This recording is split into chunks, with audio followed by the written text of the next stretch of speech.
কানপুর টেস্টে হামলার হুমকি, ভেন্যু পরিবর্তনের চিন্তা ভারতের, বাংলাদেশের ভাবনায় মাঠের খেলা। কাল ভুটানের বিপক্ষে দ্বিতীয় ম্যাচ বাংলাদেশের, জয়ের সঙ্গে নিশ্চিত করতে চায় সিরিজ। টুমরো টিমের জন্য ইটস দ্য ফাইনাল, কারণ আমরা ফার্স্ট ম্যাচ জিতছি আর আমরা আরো 3 পয়েন্ট নিতে চাই।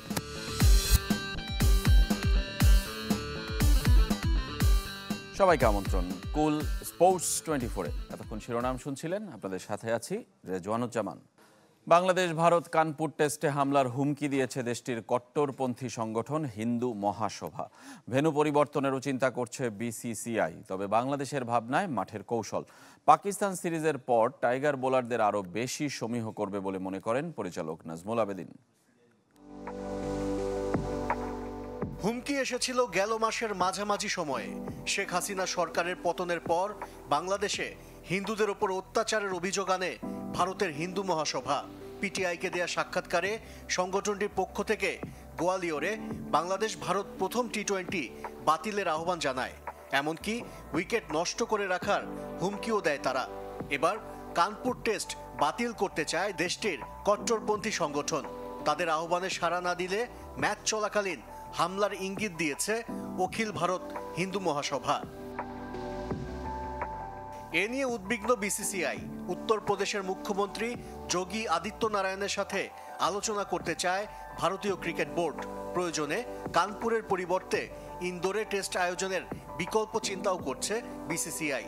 ক্রিকেটারদের নিরাপত্তার হুমকি থাকলেও বিসিবি এ নিয়ে মোটেও ভাবছে না।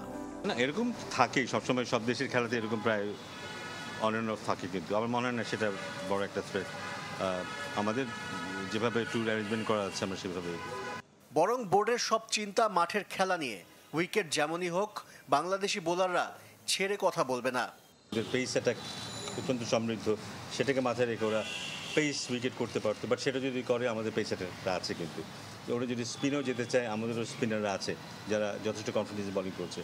সো আমার মনে হয় যে ধরনের উইকেটটা হোক না কেন, পেস এবং স্পিন মিলিয়ে কমপ্লিমেন্ট করার মতো শক্তি এখন আমাদের আছে। তবে চ্যালেঞ্জও আছে। ভারতের কন্ডিশন পাকিস্তানের মতো নয়। দল হিসেবেও টিম ইন্ডিয়া বেশ শক্তিশালী। তাই টাইগারদের আরও ধারাবাহিক হবার পরামর্শ নাজমুল আবেদিনের। পাকিস্তানের বিরুদ্ধে আমরা খেলার ক্ষেত্রে যতটুকু চাপ দিতে পেরেছি যত সহজে, পাকিস্তানের ক্ষেত্রে সেটা হয়তো, ভারতের ক্ষেত্রে হয়তো সেটা হবে না। সেখানে আমাদের আরও কনসিস্টেন্ট হতে হবে, আরও ধৈর্যের পরিচয় দিতে হবে। রোববার থেকে ক্যাম্প শুরুর কথা থাকলেও সোমবারের আগে সব ক্রিকেটারকে একসাথে পাবে না টিম ম্যানেজমেন্ট। সাদা বলের অনুশীলন করছেন অধিনায়ক নাজমুল হোসেন শান্ত সহ মোস্তাফিজ মাহমুদুল্লাহরা। আশরিক রুদ্র, চ্যানেল 24, ঢাকা। এদিকে ক্রিকেট বোর্ডের বর্তমান সভাপতি ফারুক আহমেদের সাথে দেখা করেছেন সাবেক পরিচালকরা। সকালে মিরপুরে বিসিবি কার্যালয়ে দেখা করেন 2001 থেকে 6 সাল মেয়াদের কমিটির কর্মকর্তারা। নেতৃত্ব দিয়েছেন সাবেক সহসভাপতি শাহ নুরুল কবির শাহিন। বাকিরা বোর্ডের বিভিন্ন কমিটিতে দায়িত্ব পালন করেছেন। ফারুক আহমেদের নেতৃত্বে বর্তমান বোর্ডকে সর্বাত্মক সহযোগিতার আশ্বাস দিয়েছেন সাবেক কর্মকর্তারা। তবে বিদায়ী প্রেসিডেন্ট নাজমুল হাসানের মেয়াদে কোনো অনিয়ম দুর্নীতি হয়েছে কিনা তা খুঁজে বের করার পরামর্শও তাদের। সৌজন্য সাক্ষাৎ করতে এসেছিলাম যে ক্রিকেট বোর্ডে আমরা ছিলাম, আমরা ক্রিকেটকে আরও ভালো সুন্দর দেখতে চাই, আরও এগিয়ে নিতে চাই। আমাদের দেশ বাংলাদেশ, বাংলাদেশের পরেই আমরা ক্রিকেটকে ভালোবাসি। ফুটবলের খবর। কাল বাংলাদেশের দ্বিতীয় ম্যাচ। প্রথম ম্যাচে ভুটানকে হারিয়ে এগিয়ে সফরকারীরা। দ্বিতীয় ম্যাচেও জয়ের আশা সরাসরি জানিয়েছেন অধিনায়ক জামাল ভুঁইয়া এবং সহকারী কোচ হাসান আল মামুন। থিম্পুর চাংলে মিথান স্টেডিয়ামে সন্ধ্যা 6টায় শুরু হবে ম্যাচটি। ইনজুরিতে রাকিব হোসেন। দ্বিতীয় ম্যাচে তাকে মিস করবে বাংলাদেশ।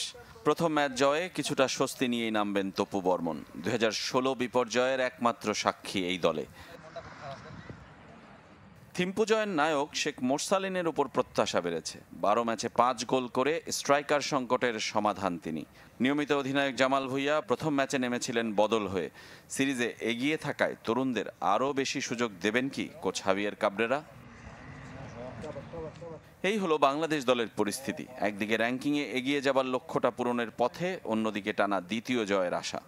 আশা করছি যে কালকে একটা বেটার ম্যাচ খেলবে, যেটা যে ছোটখাটো সমস্যাগুলো ছিল প্রথম ম্যাচে সেই সমস্যাগুলো আমরা এই ম্যাচে কাটিয়ে ভালো একটা ম্যাচ খেলে ইনশাল্লাহ এই ম্যাচে বিজয়ী হয়ে ফিরবো ইনশাল্লাহ। অলরেডি আমরা মেনশন করছি 50% ডান, আরো 50% বাকি আছে। সো টুমরো টিমের জন্য ইটস দ্য ফাইনাল, কারণ আমরা ফার্স্ট ম্যাচ দিচ্ছি আর আমরা আরো 3 পয়েন্ট নিতে চাই।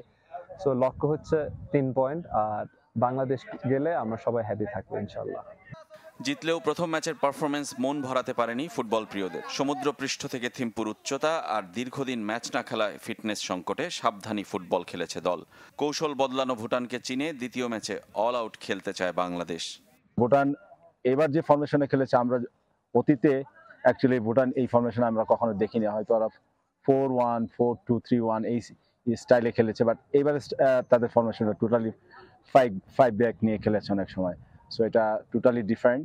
তো আমাদের কিছু অ্যাডজাস্টমেন্ট ছিল আজকে ট্রেনিং। আমরা মূলত মিটিংয়ে এবং ট্রেনিংয়ে আমাদের কিছু অ্যাডজাস্ট করেছি, কিভাবে আমরা প্রেসিংয়ে যাব, কিভাবে আমরা ব্লকটা করব এবং কিভাবে আমরা অ্যাটাকে যাব। ম্যাচের আগের দিন হয়েছে হালকা অনুশীলন। ম্যাচ ভেন্যু চাংলিমিথান স্টেডিয়ামে কৌশল নির্ধারণের সাথে ফিটনেসের পরীক্ষা দিয়েছে পুরো দল। রেজওয়ানুজ্জামান, চ্যানেল 24। এএফসি চ্যাম্পিয়ন্স লিগের অভিজ্ঞতা জাতীয় দলের সাফ মিশনে কাজে লাগাতে চান মারিয়া, মনিকা, ঋতুপর্ণা। সাবিনার সাথে মাঠে নামতে না পারার আক্ষেপ আছে দলের জয় না পাওয়ায়ও। তবে আগামীতে বিদেশের লিগে আরও বেশি বাংলাদেশি ফুটবলারের সুযোগ চান থিম্পু ঘুরে আসা ফুটবলাররা। দেশে ফেরার পর ছুটি কাটিয়ে আবার জাতীয় দলের ক্যাম্পে যোগ দিয়েছেন মারিয়া, মনিকা, ঋতুপর্ণারা। এএফসি নারী চ্যাম্পিয়ন্স লিগ অভিজ্ঞতা নিয়ে সম্প্রতি ভুটান থেকে দেশে ফিরেছেন মারিয়া মান্দা, মনিকা চাকমা, ঋতুপর্ণা চাকমা, সাবিনা খাতুন। তাদের মধ্যে ঋতুপর্ণা আর সাবিনার অভিজ্ঞতা ভিন্ন। তাদের ক্লাব রয়্যাল থিম্পু কলেজ বা আরটিসি দুটি ম্যাচ খেলেছে, করেছে শুধু 1 গোল। সেই একটি গোলই করেছেন ঋতু। আর সাবেক ক্লাবের ছাড়পত্র জটিলতায় মাঠে নামা হয়নি সাবিনার। তবে সাবিনা ছাড়া বাকি 3 ফুটবলারের অভিজ্ঞতা এক জায়গায় অভিন্ন। প্রথমবার খেলেছেন বিদেশের ক্লাবে, মাঠে মিস করেছেন সাবিনাকে। 4 জন গেছি, তো আপু খেলতে পারে নাই। আমাদেরও একটু মন খারাপ ছিল যে আপু খেলতে পারবে না। তো আপু থাকলে হয়তো আরও ভালো রেজাল্ট আমরা আশা করতাম। আমরা যে সাব চ্যাম্পিয়ন এই সদস্য, তো অনেক সম্মান দিয়ে আমাদেরকে ওখানে একটা ভালো একটা হোটেলে রেখেছে। সব মিলিয়ে আমরা অনেক হ্যাপি ছিলাম। দক্ষিণ এশিয়া চ্যাম্পিয়ন দেশের ফুটবলার হিসেবে বাংলাদেশের 4 জনই গুরুত্ব পেয়েছেন আরটিসিতে।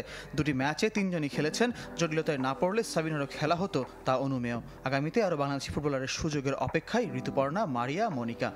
আমার খুব ইচ্ছা ছিল দেশের বাইরে ক্লাব লিগ খেলার। তো এবার প্রথম আমি চান্স পেয়েছি যে ভুটানে হয়ে।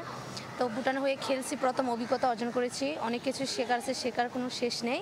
আমরা এবারে যে 4 জন আমরা সুযোগ পেয়েছি, নেক্সটে যদি আরও 6-7 জন আমরা সুযোগ পাই, এটা আমাদের জন্য একটা বড় গর্বের বিষয় হবে। যাদের সাথে কটা দিন ড্রেসিং রুম শেয়ার করেছেন তারাই আগামী মাসে হয়ে উঠবেন প্রতিপক্ষ জাতীয় দলের নারী সাফ মিশনে। তবে ভুটানে নানা দেশের ফুটবলারের সাথে খেলার অভিজ্ঞতার প্রতিফলন নেপাল মিশনেও মাঠে ইতিবাচকভাবে চান ফুটবলাররা। ফয়জুল ইসলাম, চ্যানেল 24, ঢাকা। কুল স্পোর্টস 24-এ একটা বিরতি নিচ্ছি, আমাদের সঙ্গেই থাকবেন।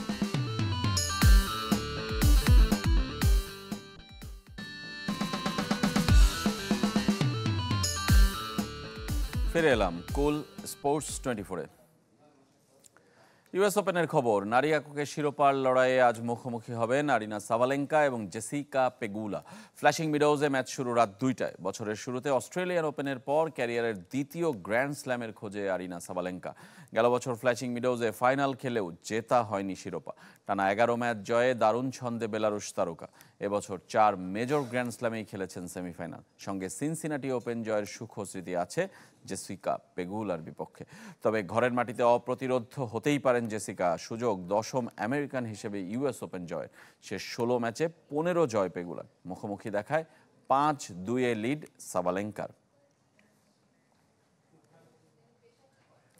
এই ছিল কুল স্পোর্টস 24-এর এখনকার আয়োজনে। খেলা সব আপডেট আর রিপোর্টগুলো দেখতে ভিজিট করুন আমাদের ফেসবুক পেজ facebook.com/sports24team। ধন্যবাদ সবাইকে সঙ্গে থাকার জন্য।